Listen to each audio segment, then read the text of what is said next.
সৃষ্টি করেছিলেন, সমস্ত রুহের মধ্যে থেকে আল্লাহ রাব্বুল আলামিন আমাকে আপনাকে চুনে বেছে বেছে মুহাম্মদ সাল্লাল্লাহু আলাইহি ওয়াসাল্লামের উম্মত করে দুনিয়াতে পাঠিয়েছেন। এর জন্য আপনি বড় সৌভাগ্যবান।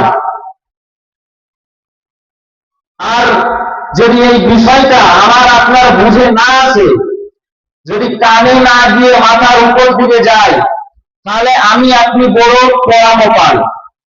আমাকে আপনাকে বুঝতে হবে যে শেষ নবীর উম্মত হওয়া কতটা সৌভাগ্যবানের।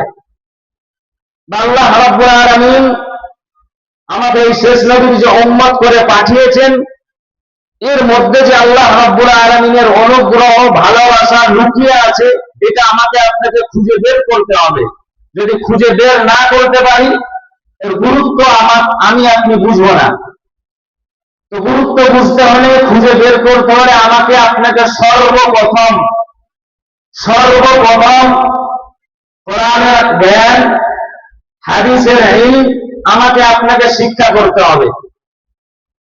এই বাহ্যিক চোখ নিয়ে বা যে দিল নিয়ে, যে নফস নিয়ে আপনি এখন ঘোরাফেরা করছি, দুনিয়াতে বসবাস করছি, এই চোখ নিয়ে, এই দিল নিয়ে আপনি উপলব্ধি করতে পারবো না।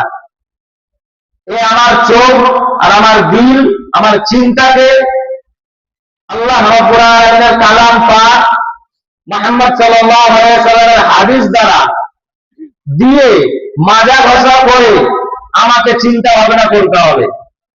মানে বলার উদ্দেশ্য এটাই যে আমাকে আপনাকে কোরআনের চোখ দিয়ে দেখতে হবে যে আমার আপনার মূল্য কত।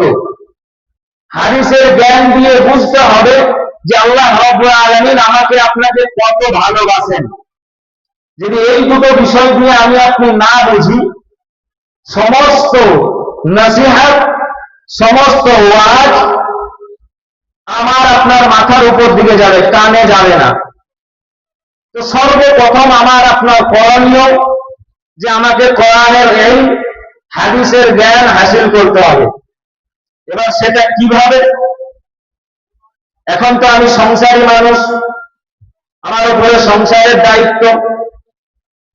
যদি আমি তো এখন মাদ্রাসায় ভর্তি হতে পারবো না, আমি তাহলে কোরআনের এই হাদিসের জ্ঞান কিভাবে হাসিল করব?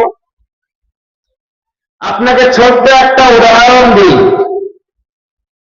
ধরুন আপনি কোথাও সফরে যাচ্ছেন, সেটা যে কোনো জায়গা হতে পারে, আর সেই জায়গাটা এমন জায়গা যেই জায়গার প্রতি আপনার সামান্য পরিমাণ কোনো ধারণা নেই, সামান্য পরিমাণ কোনো জ্ঞান নেই, কিন্তু আপনাকে ওই জায়গাতে গিয়ে কিছুদিন থেকে ওই জায়গায় আপনার যত জরুরত আছে, জরুরতকে পূর্ণ করে আপনাকে ফিরে আসতে হবে।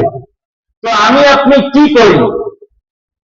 ওই জায়গার বিষয়ে আপনি যাচাই বাছাই করি, বা আপনি জানি যে ওই জায়গাটা কিরকম, ওখানে কোন জিনিসটা কিভাবে পাওয়া যায়, ওখানের মানুষের ভাষা কি, ওখানে মানুষ কেনাকাটা করে কিভাবে, ইত্যাদি ইত্যাদি। যেই বিষয়গুলো আমাকে আপনাকে জানতে হবে, বুঝতে হবে, সেই বিষয়গুলো আপনি যাচাই বাছাই করি।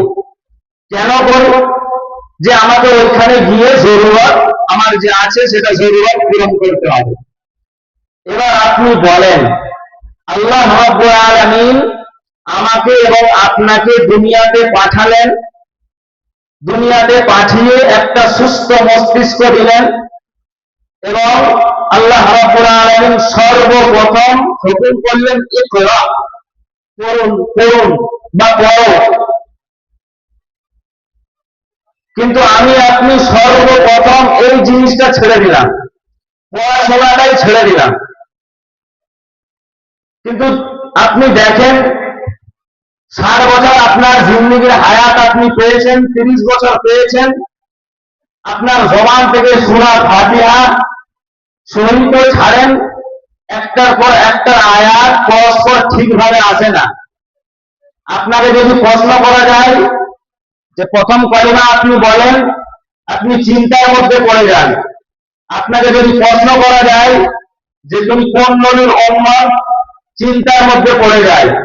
যদি প্রশ্ন করা যায় কোরআনের অ্যাকচুয়ালি মৌলিক কথা কি আমি চিন্তাতে পড়ে যাই, হাদিসের মৌলিক কথা কি আমি চিন্তাতে পড়ে যাই, বা আমাকে আল্লাহ রাব্বুল আলামিন দুনিয়াতে যে পাঠিয়েছেন আমার মৌলিক কাজ কি কি করা দরকার ছিল আর আমি কি কি করছি, এই বিষয়গুলো যদি প্রশ্ন করা যায় হয়তো আলহামদুলিল্লাহ সবাই উত্তর দিয়ে দেবে, তাই তো 100 ভাগ মানুষ উত্তর দিয়ে দেবে।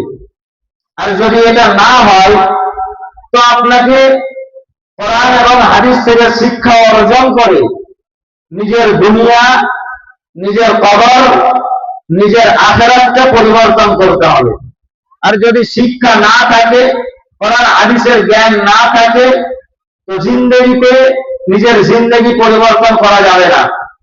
কোরআনের ইলম মানে এমন যে কোরআনের ইলম হচ্ছে আলো স্বরূপ, যেখানে আলো থাকে সেখানে অন্ধকার থাকতে পারে না, আর যেখানে অন্ধকার থাকে সেখানে যদি আলো জ্বেলে দিই ওই অন্ধকার সরে যায়। তো আমার আপনার দিলে যদি কোরআনের ইলম, কোরআনের জ্ঞান যদি চলে আসে, আমার আপনার জন্য ভালো, আমার আপনার জন্য সুবিধা, আমার আপনার জন্য উপকার। ওই জন্য সকলের উদ্দেশ্য বলা, বায়ান তো প্রত্যেক জুমায় হয়, বায়ান করার মানে এমন কোন বায়ান নাই যে মানুষকে শুনানো হয় না। বায়ান শুনতে শুনতে এমন মনে হচ্ছে যে আমার নিজের মনে হচ্ছে এই বায়ান তো দিন করছি, প্রত্যেক হপ্তাহে হচ্ছে। তো ভাই অনেক দূর দূরান্ত থেকে উলামায়ে কেরামগণ নিয়ে আসছি আমরা, অনেক পরিশ্রম করে আসছেন, আমার আপনার সামনে কোরআন এবং হাদিসের কথা তুলে ধরবেন। আমাকে আপনাকে জিন্দেগিটা পরিবর্তন করতে হবে। আমরা সকালেই মজলিসের দিকে চলে আসি, উলামায়ে কেরামগণ এসে গেছেন, জরুরত পুরা করে নিয়ে স্টেজের দিকে চলে আসবে। এখন আমার আপনার সামনে